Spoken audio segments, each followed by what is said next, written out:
Et comme chaque jeudi, avant de vous entendre aussi sur vos réactions au 0826 300 300, qu'est-ce qui vous interpelle? Chaque jeudi, eh bien, c'est l'édito politique de Françoise Degois. Bonjour Françoise. Bonjour mon cher Patrick.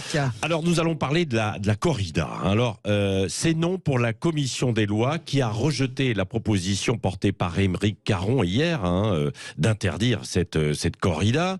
Mais vous nous dites que cette proposition pourrait tout de même avoir une chance de passer, car tous les groupes sont plutôt divisés sur le sujet. Oui, absolument. Et elle sera étudiée, examinée par l'Assemblée, Patrick, le 24 novembre prochain. Pourquoi je dis qu'elle a une petite chance, même infime, de passer? Bien parce que aucun groupe n'échappe à cette division sur la corrida. D'abord, pour la majorité, c'est courage Fillon. Tout le monde s'est refilé la patate chaude. Je vous le dis tout de suite. Au départ, c'est Éric Dupond-Moretti, le garde des Sceaux, qui devait défendre l'interdiction. Mais comme il adore la corrida, la place Vendôme a dit non, de toute façon, ça n'est pas nous, c'est l'agriculture. Pam, à l'agriculture, qu'est-ce qu'ils ont dit? Ils ont vu le truc arriver. Ah non, ce n'est pas nous, c'est la culture. Alors au ministère de la Culture, ils ont bien rigolé, voyez-vous, la corrida, vous plaisantez. Non, c'est pour l'écologie, la biodiversité, tout ça. La réalité, c'est que finalement, ce sera la secrétaire d'État à la ruralité, Dominique Faure, qui défendra la position du gouvernement contre l'interdiction. Une position qui a été très très difficile à trouver. Pourquoi? Parce que la majorité elle-même, le groupe de la majorité relative, est tiraillée. Aurore Berger, par exemple, la patronne de Renaissance, est anti-corrida, farouchement anti-corrida, alors que les députés du Sud, comme Patrick Vignal, sont pour. Ouais. Donc le groupe a décidé de laisser la liberté de vote. Liberté de vote également au Rassemblement national. Alors on sent bien que Marine Le Pen, c'est pas vraiment son truc, la corrida. Alors elle slalom. On peut l'interdire, par exemple, aux mineurs. Une proposition assez cocasse. En tout cas, pourquoi elle fait ça? Parce que son groupe, lui aussi, est assez fracturé entre des gens comme Julien Oudoul, qui sont farouchement anti-corrida, et les députés du Sud. Idem pour la NUPES. LFI et les écologistes sont à fond pour. Le PC et le PS, eh bien, c'est plutôt contre. Là encore, liberté de vote. Finalement, Patrick, c'est la droite qui est la plus homogène, à de rares exceptions près.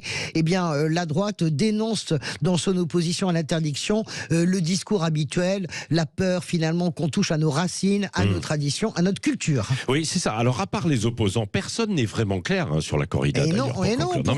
Pourquoi? Parce que 74% des Français veulent cette interdiction. Oui. À part les 56 villes où on pratique la corrida en France, c'est assez peu sur 36 000 communes.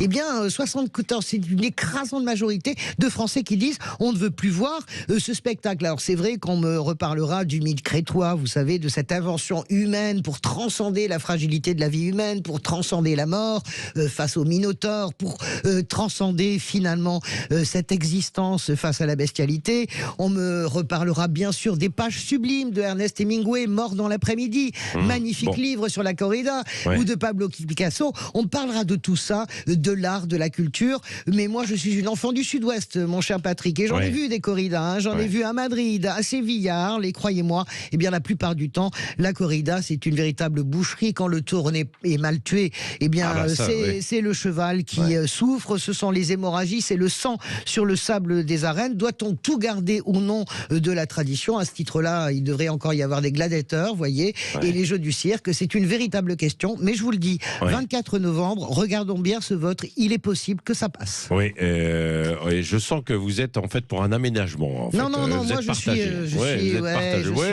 anti-corrida en vérité, mais bon, qu'est-ce que vous voulez? Il y a des gens qui adorent ça. En tout cas, on en parlera justement aussi chez Jean-Jacques Bourdin tout à l'heure, entre 11h et midi. Vous avez parlé de Patrick Vignal, de Julien Oudoul. Ils seront les invités justement de Jean-Jacques Bourdin. Il y aura par exemple, il y aura un élu communiste de Nîmes aussi, mais qui lui est favorable. Il y aura un député LFI qui lui est plutôt contre.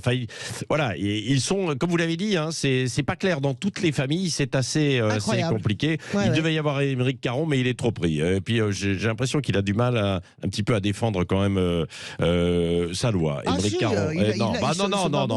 Aymeric Caron, il me dit qu'il vient un jour, le lendemain il vient pas. En fait, il n'est pas très clair. En fait, tout ça, et je le connais bien. Merci Françoise.